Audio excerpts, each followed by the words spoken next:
Hey, Christina here with Frequency Friday. And so we are still on our brain series. So we are talking about the power of the brain. So let's get to the limbic system and the limbic loop.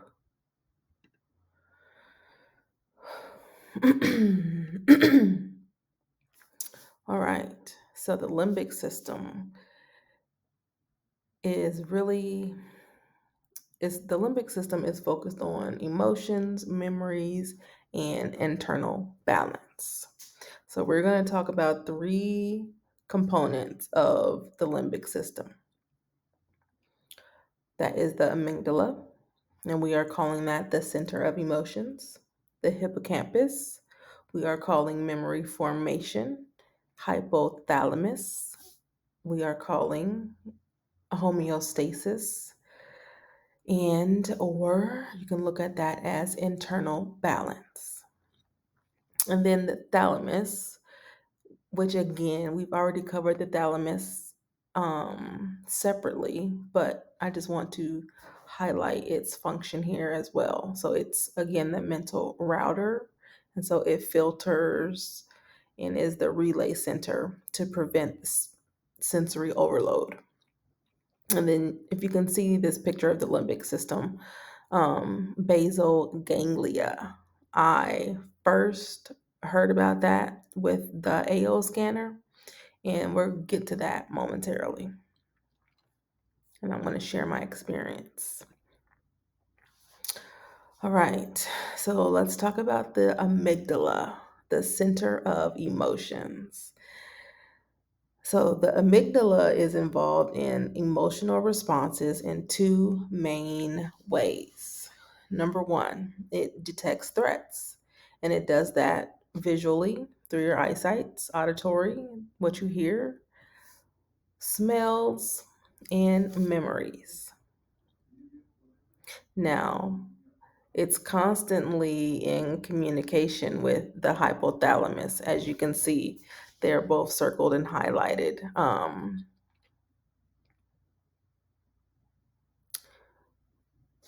The second way is triggers. It triggers a fear response. It activates the survival brain, which is the sympathetic nervous system.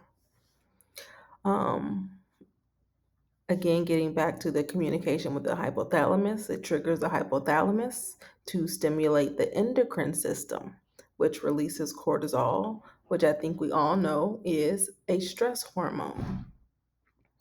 And so, the brain wants to keep us safe, and it does that according to the experiences we've had. That's really all that it can go by, right? So, and sometimes they're new experiences, and those new experience will cement that this is something that we should fear.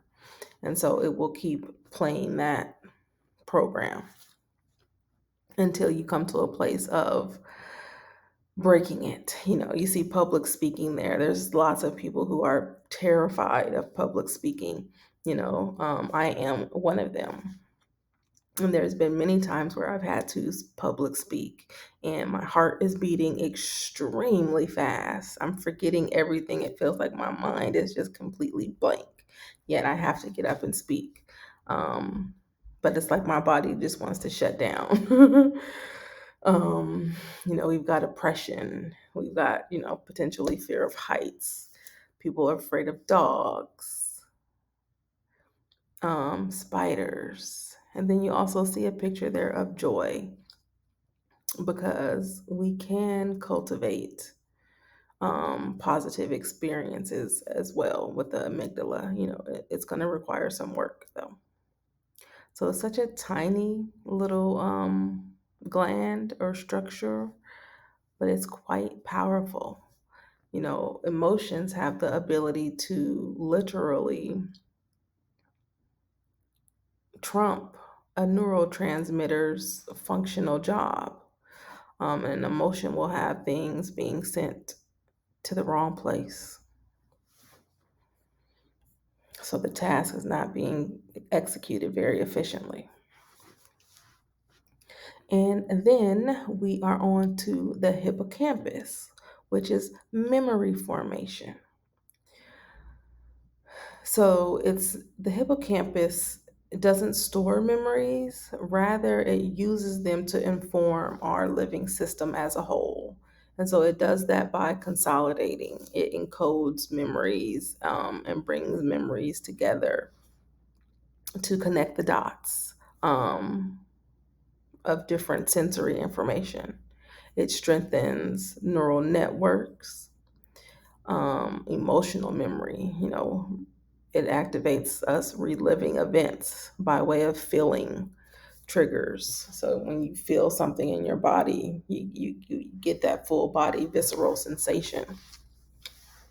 Neurogenesis also happens in the hippocampus. So it's said that newborn neurons are born in adult brains. And it's said that 700 are produced in the hippocampus every day. Isn't that interesting? So, just lots of communication happening here.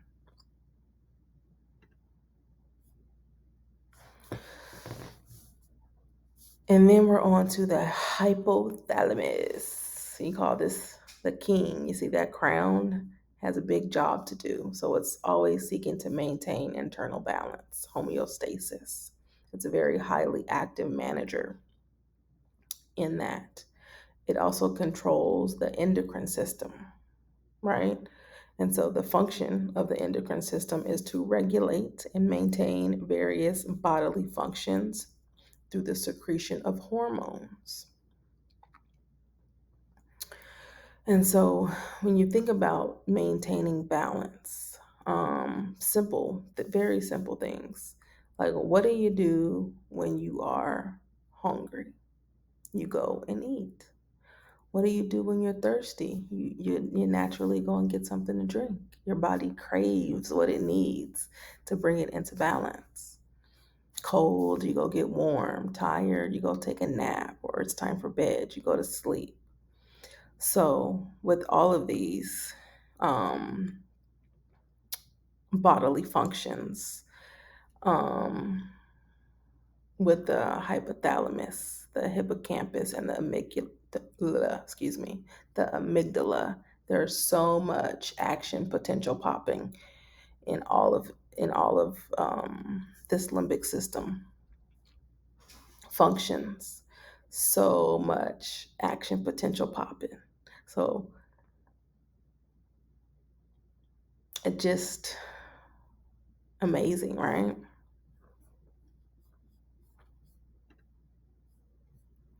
All right, so now we're going to get to the limbic loop. It's called the Papez Circuit, and I have this short video to watch. And you can see they can't click on it from this presentation. So what I think I'll do, I think I'll just link that link in the comments for you to watch.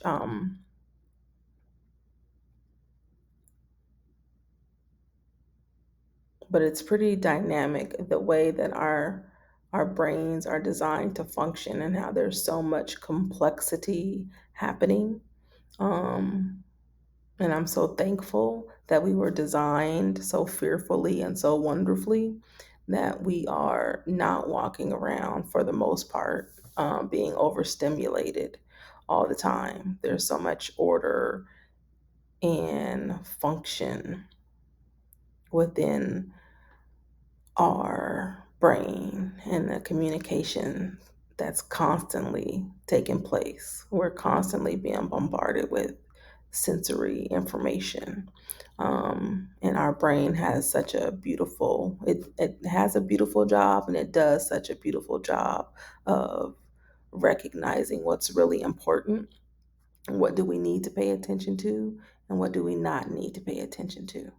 And again, we go back to how 95% of our daily function is happening off of our um, subconscious mind. So things that we're not orchestrating and we're not ordering. But we can get more of our mind power and use more of our mind power as we learn more about how our body systems function. And then we can begin to expand that 5% of consciousness into as much as you'd like it to be, I personally believe. So we are almost getting to 11 minutes. So let me get to my experience with the basal ganglia. So as you can see, this is from the comprehensive report in the AO scan. And I had a double 9 in the colostrum. I had no idea what the basal ganglia was or the colostrum was. I've never heard about it, never knew anything about it. Um, but I had double 9s. And I was just doing a little daily. I went to go do a meditation, but this particular meditation, I was very intentional about desiring to rewire my neural networks, kind of clean house a bit, so to speak. I've been working on public speaking, I've been working on getting on camera. And I don't want to be afraid of that anymore. I know it's not going to kill me to shine my light, right? So I was really intentional about rewiring my brain.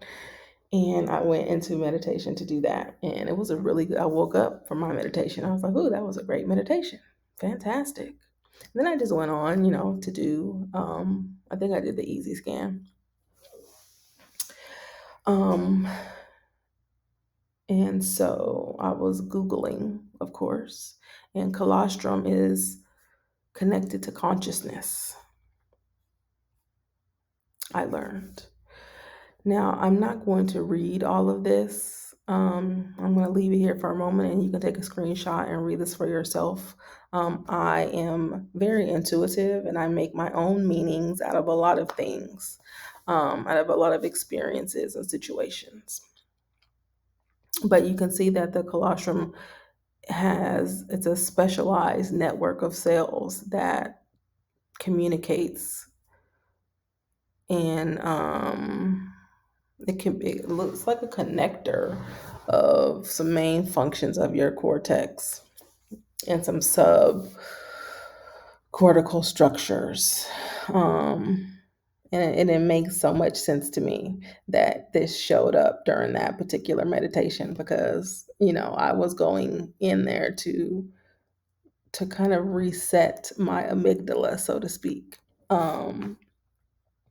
But a couple of these things that I learned stood out to me. And one of them, I'll just read.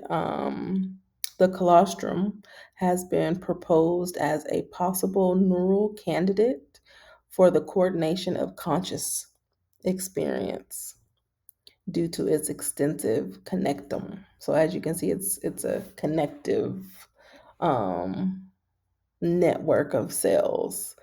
Um, And another one, attention strongly influences our conscious awareness. Perhaps the colostrum contributes to consciousness merely as an intentional hub. And I was very intentional and I was very intention oriented during this meditation. So the things that I put here resonate with me as a knowing, as a personal truth. Lots of electrical stimulation was happening, which is what I believe those 9s mean in that case. They were active, overactive, hyperactive. Um, so I got 9s. All right. So I hope that this lesson on the limbic system and the limbic loop brings some value to you. And I hope that you are beginning to use your mind and your brain more and more as a tool, understanding that you are an energetic being, you are a vibrational thinker, a vibrational being, and You are fearfully and wonderfully made, here to do great things. So enjoy your weekend. Take care. I'll see you next time.